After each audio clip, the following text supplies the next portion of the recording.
MAXBuild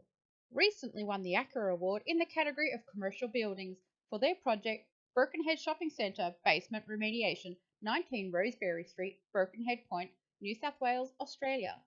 In a heavily trafficked shopping centre, MAXBuild remediated concrete structures to allow for new commercial tenancies and erected a steel and concrete structure underneath a supermarket's cool room. Work included floor strengthening, sandblast existing reinforcement, realigning existing props, double up new props with hardwood plates for new beams, install footing, columns and beam system, install shotcrete slab to soffit and engineer's detail, migrating corrosion inhibitor application, concrete spalling repair, building a corefill concrete block wall and injecting structural resin into the northern alcove,